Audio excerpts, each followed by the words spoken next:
नमस्कार। ओम नमो भगवते वासुदेवाय।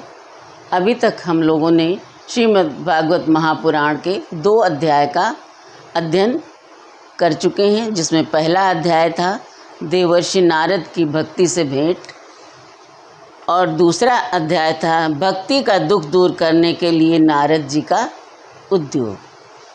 और अब हम लोग तीसरे अध्याय का अध्ययन करने जा रहे हैं। भक्ति के कष्ट की निवृत्ति। नारद जी कहते हैं, अब मैं भक्ति ज्ञान और वैराग्य को स्थापित करने के लिए प्रयत्नपूर्वक श्री सुखदेव जी के कहे हुए भागवत शास्त्र की कथा द्वारा उज्ज्वल ज्ञान यज्ञ करूँगा। यह यज्ञ मुझे कहाँ करना चाहिए? आप इसके लिए कोई स्थान बता दीजिए। आप लोग वेद के पारगामी हैं, इसलिए मुझे इस शुक शास्त्र की महिमा सुनाइए। ये भी बताइए कि श्रीमद् भागवत की कथा कितने दिनों में सुनानी चाहिए और उसके सुनाने की विधि क्या है। सनकादि बोले, नारद जी, आप बड़े विनीत और विवेकी हैं। सुनिए, हम आपको ये सब बातें बताते हैं। हरिद्वार के पास आनंद नाम का एक घाट है। वहाँ अनेकों ऋषि रहते हैं तथा देवता और सिद्ध लोग भी उसका सेवन करते रहते हैं। भांति भांति के लता वृक्षों के कारण वो बड़ा सघन है और वहाँ की बड़ी कोमल नवीन बालू बिछी हुई है। वो घाट बड़ा ही सुरम्य और एकांत प्रदेश में है। वहाँ हर समय सुनहले कमलों की सुगंध आया करती है। उसके आसपास रहने वाले सिंह, हाथी आदि परस्पर विरोधी जीवों के चित्त में भी वैर भाव नहीं है।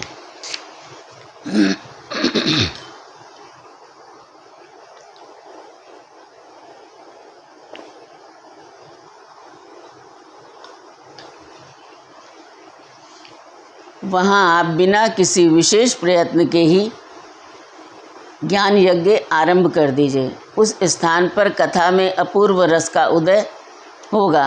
भक्त भी अपनी आँखों के ही सामने निर्बल और जराशीर्ण अवस्था में पड़े हुए ज्ञान और वैराग्य को साथ लेकर वहाँ आ जाएगी।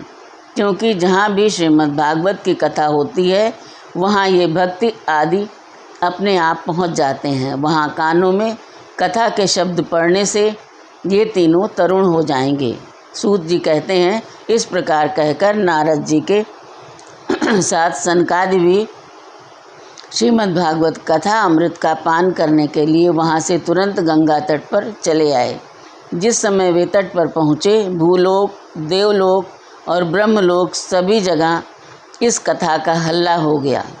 जो भगवत कथा के रसिक विष्णु भक्त थे, वे सभी श्रीमद् भागवतामृत का पान करने के लिए सबसे आगे दौड़ दौड़ कर आने लगे। भृगु, वशिष्ठ, च्यवन, गौतम, मेघातिथि, देवल, देवराट, परशुराम, विश्वामित्र, शाकल, मार्कंडेय, दत्तात्रेय, पिपलाद, योगेश्वर व्यास और पराशर, छायाशुक, जाजली और जन आदि सभी प्रधान मुनिगण अपने अपने पुत्र, शिष्य और स्त्रियों समेत बड़े प्रेम से वहाँ आए। इनके सिवा वेद, वेदांत, उपनिषद, मंत्र, तंत्र, 17 पुराण और 6 शास्त्र भी मूर्तिमान होकर वहाँ उपस्थित हुए। गंगा आदि नदियाँ, पुष्कर आदि सरोवर, कुरुक्षेत्र आदि समस्त क्षेत्र, सारी दिशाएं, दंडक आदि वन, हिमालय आदि पर्वत तथा देव, गंधर्व और दानव आदि सभी कथा सुनने चले आए। जो लोग अपने गौरव के कारण नहीं आए, महर्षि भृगु उन्हें समझा बुझा के ले आए। तब कथा सुनाने के लिए दीक्षित द्वारा श्री कृष्ण परायण सनकादि नारद जी के दिए हुए श्रेष्ठ आसन पर विराजमान हुए। उस समय सभी श्रोताओं ने उनकी वंदना की, श्रोताओं में वैष्णव, विरक्त, सन्यासी और ब्रह्मचारी लोग आगे बैठे और उन सब के आगे नारद जी विराजमान हुए। एक ओर ऋषिगण, एक ओर देवता, एक ओर वेद और उपनिषद आदि तथा एक ओर तीर्थ बैठे और दूसरी ओर स्त्रियां बैठीं।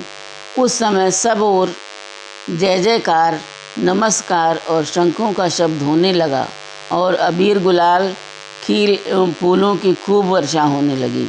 कोई कोई देवश्रेष्ठ तो विमानों पर चढ़कर वहाँ बैठे हुए सब लोगों पर कल्प वृक्ष के पुष्पों की वर्षा करने लगे।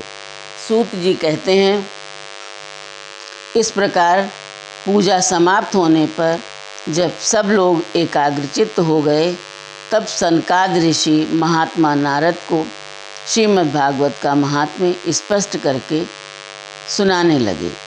सनकादि ने कहा, अब हम आपको इस भागवत शास्त्र की महिमा सुनाते हैं। इसके श्रवण मात्र से मुक्ति हाथ लग जाती है। श्रीमद् भागवत की कथा का सदा सर्वदा सेवन, आस्वादन करना चाहिए। इसके श्रवण मात्र से श्री हरि हृदय में आ विराजते हैं। इस ग्रंथ में 18,000 श्लोक और 12 स्कंध हैं तथा श्री सुखदेव और राजा परीक्षित का संवाद है। आप ये भागवत शास्त्र ध्यान देकर सुनिए।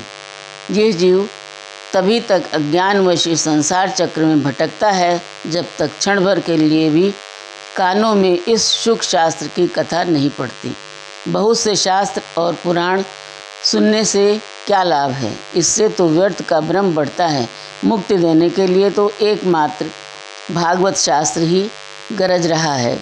जिस घर में नित्य प्रति श्रीमद् भागवत की कथा होती है वो तीर्थ रूप हो जाता है और जो लोग उसमें रहते हैं उनके सारे पाप नष्ट हो जाते हैं। हजारों अश्वमेध और सैकड़ों वाजपेयी यज्ञ इस सुख शास्त्र की कथा का 16वां अंश भी नहीं हो सकते। तपोधनों जब तक अच्छी तरह श्रीमद् भागवत का श्रवण नहीं करते तभी तक उनके शरीर में पाप निवास करते हैं। फल की दृष्टि से इस सुख शास्त्र की कथा की समता गंगा, गया, काशी, पुष्कर या प्रयाग कोई तीर्थ भी नहीं कर सकता।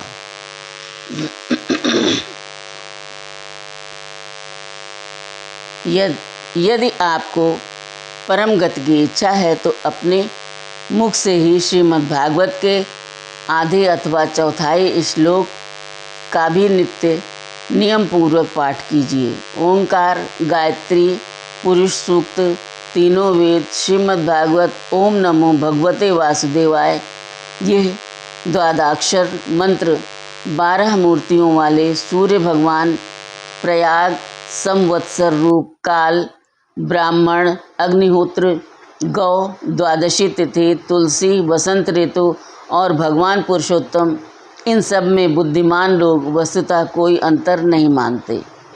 जो पुरुष अहर्निश अर्थ सहित श्रीमद् भागवत शास्त्र का पाठ करता है उसके करोड़ों जन्मों का पाप नष्ट हो जाता है।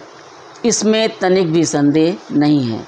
जो पुरुष नित्य प्रति भागवत का आधा या चौथाई श्लोक भी पढ़ता है उसे राजसूय और अश्वमेध यज्ञों का फल मिलता है। नित्य भागवत का पाठ करना, भगवान का चिंतन करना, तुलसी को सींचना और गौ की सेवा करना, ये चारों समान हैं। जो पुरुष अंत समय में श्रीमद् भागवत का वाक्य सुन लेता है उस पर प्रसन्न होकर भगवान उसे वैकुंठ धाम देते हैं। जो पुरुष इसे सोने के सिंहासन पर रखकर विष्णु पद को दान करता है वो अवश्य ही भगवान का सायुज्य प्राप्त करता है। जिस दुष्ट ने अपनी सारी आयु में चित्त को एकाग्र करके श्रीमद् भागवतामृत का थोड़ा सा भी रसास्वादन किया उसने तो अपना सारा जन्म चांडाल और गधे के समान व्यर्थ ही गंवा दिया। वो तो अपनी माता को प्रसव पीड़ा पहुंचाने के लिए ही उत्पन्न हुआ। जिसने इस सुख शास्त्र के थोड़े से भी वचन नहीं सुने वो पापात्मा तो जीता हुआ भी मुर्दे के समान है। पृथ्वी के भार स्वरूप इस पशुतुल्य मनुष्य को धिक्कार है। यूँ स्वर्गलोक में देवताओं में प्रधान इंद्रादि कहा करते हैं। संसार में श्रीमद् भागवत की कथा का मिलना अवश्य ही कठिन है। जब करोड़ों जन्मों का पुण्य होता है तब इसकी प्राप्ति होती है। नारद जी, आप बड़े ही बुद्धिमान और योग निधि हैं। आप प्रयत्नपूर्वक कथा का श्रवण कीजिए। इसे सुनने के लिए दिनों का कोई नियम नहीं है। इसे तो सर्वदा ही सुनना अच्छा है। इसे सत्य भाषण और ब्रह्मचर्य पालन पूर्वक सर्वदा ही सुनना श्रेष्ठ माना गया है, किंतु कलयुग में ऐसा होना कठिन है। इसलिए इसके सुखदेव जी ने जो विशेष विधि बताई है वो जान लेनी चाहिए। कलयुग में बहुत दिनों तक चित्त की वृत्तियों को वश में रखना, नियमों में बंधे रहना और किसी पुण्य कार्य के लिए दीक्षित रहना कठिन है। इसलिए सप्ताह श्रवण की विधि है। श्रद्धापूर्वक कभी भी श्रवण करने से अथवा माघ मास में श्रवण करने से जो फल होता है वही फल श्री सुखदेव जी ने सप्ताह श्रवण में निर्धारित किया है। मन के असंयम, रोगों की बहुलता और आयु की अल्पता के कारण तथा कलयुग में अनेकों दोषों की संभावना से ही सप्ताह श्रवण का विधान किया गया है। जो फल तप, योग और समाधि से भी प्राप्त नहीं हो सकता वो सर्वांग रूप में सप्ताह श्रवण से सहज में ही मिल जाता है। सप्ताह श्रवण यज्ञ से बढ़कर, व्रत से बढ़कर, तप से कहीं बढ़कर है। तीर्थ सेवन से तो सदा ही बड़ा है, योग से बढ़कर है, यहाँ तक कि ध्यान और ज्ञान से भी बढ़कर है। अजी, इसकी विशेषता का कहाँ तक वर्णन करें, ये तो सभी से बढ़ चढ़कर है। शौनक जी ने पूछा, सूत जी, ये तो आपने बड़े आश्चर्य की बात कही। अवश्य ही ये भागवत पुराण योग वेत्ता ब्रह्मा जी के भी आदि कारण श्री नारायण का निरूपण करता है, परंतु ये मोक्ष की प्राप्ति में ज्ञानादि सभी साधनों का तिरस्कार करके इस युग में उनसे भी कैसे बढ़ गया।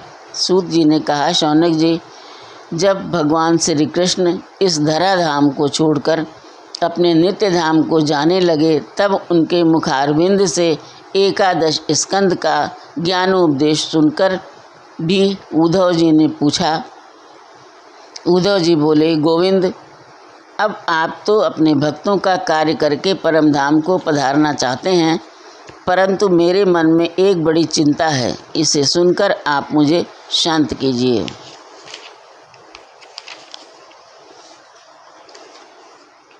अब घोर कलिकाल आया ही समझिए। इसलिए संसार में फिर अनेकों दुष्ट प्रकट हो जाएंगे। उनके संसर्ग से जब अनेकों सत्पुरुष भी उग्र प्रकृति के हो जाएंगे तब उनके भार से दबकर यह गोरूपिणी पृथ्वी किसकी शरण में जाएगी। कमल नयन, मुझे तो आपको छोड़कर इसकी रक्षा करने वाला कोई दूसरा नहीं दिखाई देता।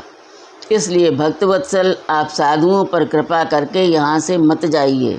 भगवान, आपने निराकार और चिन्ह मात्र होकर भी भक्तों के लिए ही तो ये सगुण रूप धारण किया है। फिर भला आपका वियोग होने पर वे भक्तजन पृथ्वी पर कैसे रह सकेंगे। निर्गुणोपासना में तो बड़ा कष्ट है, इसलिए कुछ और विचार कीजिए। प्रभास क्षेत्र में उद्धव जी के ये वचन सुनकर भगवान सोचने लगे कि भक्तों के अवलंब के लिए मुझे क्या व्यवस्था करनी चाहिए। शौनक जी, तब भगवान ने अपनी सारी शक्ति भागवत में रख दी। वे अंतर्धान होकर इस भागवत समुद्र में प्रवेश कर गए। इसलिए ये भगवान की साक्षात शब्दमयी मूर्ति है। इसके सेवन, श्रवण, पाठ तथा दर्शन से ही मनुष्य के सारे पाप नष्ट हो जाते हैं। इसी से इसका सप्ताह श्रवण सबसे बढ़कर माना गया है और कलयुग में तो अन्य सब साधनों को छोड़कर यही प्रधान धर्म बताया गया है। कलिकाल में यही ऐसा धर्म है जो दुख, दरिद्रता, दुर्भाग्य और पापों की सफाई कर देता है तथा काम, क्रोध आदि शत्रुओं पर विजय दिलाता है। अन्यथा भगवान के इस माया से पीछा छुड़ाना देवताओं के लिए भी कठिन है। मनुष्य तो इसे छोड़ ही कैसे सकते हैं। अतः इससे छूटने के लिए भी सप्ताह श्रवण का विधान किया गया है। सूत जी कहते हैं, शौनक जी जिस समय सनकादि मुनीश्वर इस प्रकार सप्ताह श्रवण की महिमा का बखान कर रहे थे, उस सभा में एक बड़ा आश्चर्य हुआ। उसे मैं तुम्हें बतलाता हूँ, सुनो। वहाँ तरुणावस्था को प्राप्त हुए अपने दोनों पुत्रों को साथ लिए विशुद्ध प्रेम रूपा भक्ति बार बार श्री कृष्ण गोविंद, हरे मुरारे, हे नाथ नारायण वासुदेवा आदि भगवान नामों का उच्चारण करती हुई अकस्मात प्रकट हो गई। सभी सदस्यों ने देखा कि परम सुंदरी भक्ति रानी भागवत के अर्थों का आभूषण पहने वहाँ पधारी। मुनियों को उस सभा में सभी ये तर्क वितर्क करने लगे कि ये यहाँ कैसे आईं, कैसे प्रविष्ट हुईं। तब सनकादि ने कहा, ये भक्ति देवी अभी अभी कथा के अर्थ से निकली हैं। उनके ये वचन सुनकर भक्त ने अपने पुत्रों समेत अत्यंत विनम्र होकर सनत कुमार जी से कहा। भक्ति बोली, मैं कलयुग में नष्ट प्राय हो गई थी। आपने कथामृत से सींचकर मुझे फिर से पुष्ट कर दिया। अब आप ये बताइए कि मैं कहाँ रहूं। ये सुनकर सनकादि ने उससे कहा, तुम भक्तों को भगवान का स्वरूप प्रदान करने वाली, अनन्य प्रेम का संपादन करने वाली और संसार रोग को निर्मूल करने वाली हो। अतः तुम धैर्य धारण करके नित्य निरंतर विष्णु भक्तों के हृदय में ही निवास करो। ये कलयुग के दोष भले ही सारे संसार पर अपना प्रभाव डालें, किंतु वहाँ तुम पर इनकी दृष्टि भी नहीं पड़ सकेगी। इस प्रकार उनकी आज्ञा पाते ही भक्ति तुरंत भगवत भक्तों के हृदय में जा विराजी। जिनके हृदय में एकमात्र श्री हरि की भक्ति निवास करती है, वे त्रिलोकी में अत्यंत निर्धन होने पर भी परम धन्य हैं, क्योंकि इस भक्त की डोरी से बांधकर तो साक्षात भगवान भी अपना परम धाम छोड़कर उनके हृदय में आकर बस जाते हैं। भूलोक में ये भागवत साक्षात पर ब्रह्म का विग्रह है।